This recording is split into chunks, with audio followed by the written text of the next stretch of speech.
everybody, Josh RV Nerd here with Bish's RV in Coldwater, Michigan. Finally getting my hands on this new series from Winnebago, the Hike 100 series.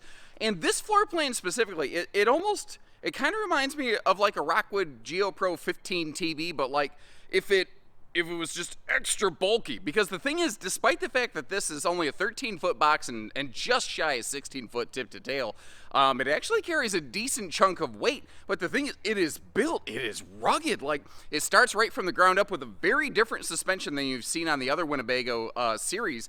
This actually has a different type of independent suspension with a little mini stub torsion axle. So, it's kind of developed in conjunction by Dexter and Norco.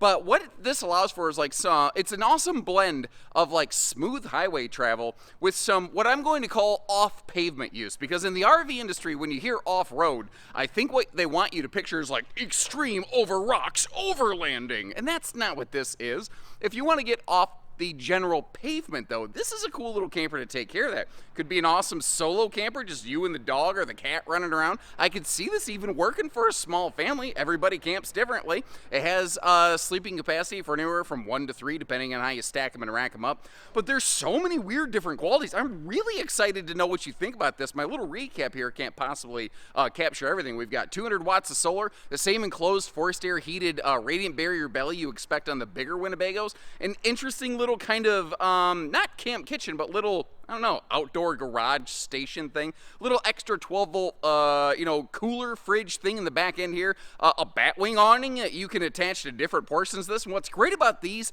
they're all standard. There's no options on these. They just come the way that they come. And actually, if you look really closely, you can even see a little bit of Winnebago motorized influence on this. I'm excited to know what you think about these guys. Leave some comments as we go.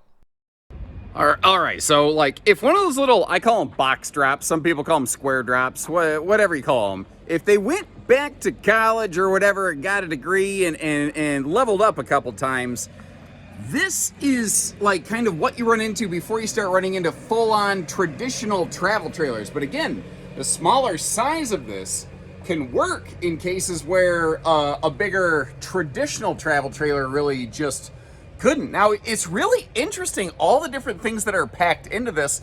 And like I said, you see a little bit of Winnebago almost motorized mindset going on here in a couple areas, especially the kitchen and the little wet bath. Like, there's some items taken straight out of like the B-van kind of market. We got a 12-volt DC compressor fridge there. Of course, we are carpetless and ventless flooring. No need for all that when a direct, dump furnace gets the job done. And there is, if you notice, storage below the bed here, as well as storage below that kind of upper bunk. But what's interesting is the two doors in here actually pass through to the outside rear locker. I'm not going to call it a camp kitchen or anything like that. And I really like, they were very generous with the outlet locations in this. And where that can be really handy is if you really start paying attention to this RV, it does not have a traditional stereo. Instead, it's really designed to be used in conjunction with one of those portable Bluetooth speakers, and wouldn't you know it, one of those actually is included up here. Now you got the little, Finding Dory fishnet style, don't fall out of bed kids cargo netting up here. Now, the thing is, this could be used for sleeping. You could also take that mattress out and use it just for storage, but what I really like is across both sleeping spaces, they put like max coverage breeze windows. Now this window, it'd be really cool if it was bigger, but if you do choose to add a TV to the RV, this is where you would mount one on the wall. Now they didn't give us a mounting sticker. We can help get with Winnebago with your VIN number to locate exactly where that mounting plate is, if you even care. I suspect that most people taking one of these home are not going to really care about the TV hookup and function on them. Something else that kind of surprised me, the ceiling height in here is better than I thought it was going to be. I thought I was going to have to duck in this thing the whole time. I think it's 6'5"-ish to the ceiling. I'm kind of eyeballing it here, but from the furthest point of the top of my peach fuzz to the ceiling panel, it feels like it's about the difference that would make up 6'5". Now, you're kind of going to start climbing into the bed by the time you get to these air conditioner knobs, but even at my size, I'm not hitting the AC knobs. Like, it's not extra tall by any means, but it's tall enough, if that makes sense. Now, using that air conditioner we were just looking at as a point of reference here, the vertical cabinet that we're closest to, that is actually a nice tall hanging closet space, which is great. You've got your direct venting furnace below that, your converter below that, which does auto detect whatever type of batteries you're, I don't know why I stuttered on batteries, that you're throwing at it. So, if you just get a set of common lead acid or AGMs or whatever, it's fine. You want to put lithium on it, it'll do the job. The solar package will, work along with that as well. Notice that they're giving us a shade for the full-on viewing window, which is pretty cool. And I think I would lay in the bed in this orientation so that my, when I wake up, if I hear a funny sound outside of my RV, I'm looking out at the campsite of my RV, and I can determine whether that's a gas station murder hobo what come and get me. I got to arm and defend myself, or if that's a bear and I just need to put my head between my legs and kiss my backside goodbye. And if we're lucky, it's neither of those things. That is the best result, certainly. Again, some B-Van kind of features here, like you see that convection microwave oven that we have over there, just some interesting kind of things. It's not a, obviously a real big sink kind of cubby, but hey, you do have yourself a sink in there. Give me a second before we're all said and done, and I will actually pop the sink cover lid off that thing so you can see down in there. But for now, let's take a look at the rest of the kitchen storage. One of the things that I thought was very interesting on this is you might notice it doesn't have any kind of traditional stovetop. Instead, what it does have is a portable induction cooktop. Again, very similar to a lot of motorized RVs that I see out there. Winnebago incorporating motorized concepts here into a towable RV, which is very untraditional, and I applaud them for it. I love that they're willing to think outside the box here. Also, in this wet bath, a lot of people don't care about the bathroom function on a small camper like this. They're like, I'm just gonna, use the cat litter bucket bumper dumper method, or I'm going to do something like use the bathhouse. Not everyone's going to take this thing off-roading or anything like that. Some people just don't want a big camper, but they want something that's put together pretty well. Like, did you notice when we were in the living room, no crown molding? That requires superior fit and finish of the walls and the ceiling and all that stuff. Not every brand pulls that off there. Now, I might be stupid, and maybe this thing turns in a way in which I'm unfamiliar, because I don't see a lot of wet baths, but that toilet, faces the wall. I'm hoping that stool can turn a little bit. Someone who's a little bit smarter than me, maybe chime into the comment section here. Something else that really surprised me on this one, the headroom in the shower. I thought my neck would break if I tried to stand up in this thing. But actually, I was able to stand in it without my head all the way up in that skylight, which was a very big, pleasant surprise to me. Now, up top here, it is the simple, 4-inch fart fan from the dollar store. But I think that'd be the one thing I would touch up and upgrade on this. I would upgrade that to the full-on Fajita Friday fume fighting fan. The big 11-inch full vent fan. Now, in that back corner next to the sink that we're now getting a look at, that is a wireless charge pad for your phone, which is 12-volt powered, by the way. So if you are just on battery, the solar keeping you alive, that could be your phone charger. Now, a couple quick construction points here for you, because if you're like, why is this little thing so heavy? Why does it cost what it costs? Which, by the way, I'll leave you a link in the video description. You can see if we have one of these in stock at any of our stores and what they're running. I'm not in sales. I can't reference anything that's not on our website, so it's not there. I do apologize. Our team can assist you with some loose figures.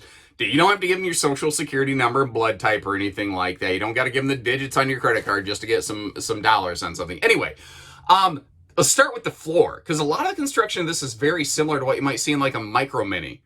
But instead of 1.5 inch wall, we actually have full 2-inch thick walls, still using Asdale, but thicker side walls on this thing. Also, the floor is completely different. It's not like a normal plywood floor. It is it's an all composite floor. It is eerily similar to, well, it actually comes out of the plant that makes the Airstream floors, which means it comes out of the same plant that also makes Embers floors. And I think they might have made these floors before they even made Embers floors. My point is, it's a high grade, proven, ultra dense composite material. So essentially, the floor construction itself, I'm not saying the RV, but the floor itself is waterproof. So if you're towing this and you're trying to cross some kind of creek, stream, or something like that, or there's a big massive rainstorm and the water level does creep up, If it does get to the point that it's touching your floor, at least the floor itself can't rot. Now, again, there's other things in this RV, wood panel cabinets and stuff like that. You don't want to play Dunkin' Donuts with your camper like you're steeping a tea bag or anything like that. But it's those kind of things that separate this. Not to mention that extra exoskeleton and the little brush guard bars around the outside of this. All that stuff adds up a lot of weight very quickly. All right, so stepping outside, let's talk some towing. What is it going to take to get this little RV going down the road? I would say that if you've got about a 5,000 pound tow capacity or above, which opens up the doors to a ton of tow package SUVs that frankly are just, they've been pushed out of the RV industry as RVs keep getting heavier and fatter, you know? And the funny thing is, I mean, as small as this is, I expected it to be lighter weight. When you kind of read it on paper, it reads like it's going to be crazy lightweight, but it's not, because you got things like the thicker sidewalls, you've got that big steel exoskeleton going around the whole thing there. And that suspension package that's on these, that is no joke. That thing weighs a chunk. But again, really bleeding that line between road use and off-pavement use. I don't like the phrase off-road. I think that yes, I understand that off-pavement is off-road, but you know what I mean. The words mean different things to me. Now, the walls, still using Asdel, still have that enclosed forced air heated belly. The tank capacities for no bigger than this aren't too bad. Now, it's not got the world's most giantest, largest tank capacities or anything like that. But for a tiny camper, not too bad. Tiny camper, though, does mean tiny awning. This thing's only got about a 10-foot awning, but if you're looking at it, can't have any more. That's where that little cardboard box on the ground in the back comes from. That's a batwing awning on the that comes with this to help extend your potential patio space. Let's get down here a little bit closer. We've got 16-inch Goodyear Wrangler tires. So a very set of nice sneakers on this kid. And again, this independent suspension developed in conjunction between Dexter and Norco. You see that it's actually got a miniature independent torsion axle for each wheel, plus the coilover shocks on either side as well. So really helping bleed that road use versus off-pavement use. But look at this crazy little thing. I mean, how cool is this thing? Like if you've got, I don't know, griddle, something like that, you want to slap over here. The propane quick connect is, down to the left of this right here. Or it could just be, generic campsite. This is where I keep my ketchup and mustard or all that kind of stuff. This is intentionally sectionalized on this side over here in case you got like various spice rubs or something like that you want to put into it. And then right over next to it here, we've got cargo door number 1. And as you see, this sucker goes all the way through the RV, clear to the other side, easily hands down the single largest storage compartment under here. It actually goes all the way under the double-decker beds. In London, they have those double-decker buses, and here we have double-decker beds. I like that. I also just kind of keyed in, it's just got that little bit of blue accent into the graphics, but very, very minor. I like how they just touched that up. Now, if you look up top above this rear door, there's actually an extended rail up there. That is where the batwing awning would hook up. So it does come with, again, that, extra awning capacity on here. Now, I'm not going to call this a full-on outside kitchen. I don't know, an outside storage, locker, garage, whatever you want to call it. But what is cool is that, again, it comes with that handy little Truma, portable fridge freezer. You can set it at the temperature you want. It's 12 volt. But, the cabinet storage overhead, the power outlets that are in here, there's some really cool smart features in this. But again, all the things that you expect out of the Winnebago, like the Micro Mini series, like the reverse travel lighting, they got all that here. They've got, it doesn't have a full-on bumper, but it does have a cargo receiver hitch on the back, which I think would be, obviously very useful with one of these. Now, the 2 side saddle storage boxes, first of all, brilliant use of space. The fender wells on RVs are normally just, you don't do anything with them anyway, so why not do something with them? And on the other side, you had that table function. Over here, it's just a pure side saddlebag storage thing. Like, to me, that is really smart. Now, if you're looking, though, in that front compartment at the bottom, you might notice that this has a cassette-style toilet, and I'm actually expecting a lot of people to be very happy to see that on this guy. Now, that does mean that it has a small capacity, but there's some cool benefits to those cassette-style toilets. One of the interesting things I've heard from people who actually have used them is if there's a long line waiting at the dump station, they can pull this thing out and they can take it into, say, like the bathhouse and basically just run it right down the toilet, because there's nothing you'd be pouring down that toilet that you wouldn't be putting down that toilet in the first place. So for some folks, that's a really handy thing. Now, obviously, your gray water still has a traditional outlet right there. One of the only kind of things I thought, if I'm going to go off grid on this a little bit, you know, a single propane tank, I would probably find a way to bring an extra one with me. If you wanted to upgrade to dual propane tanks, you just add a tray, split a regulator, and bang, you're done. You know, it's not really hard.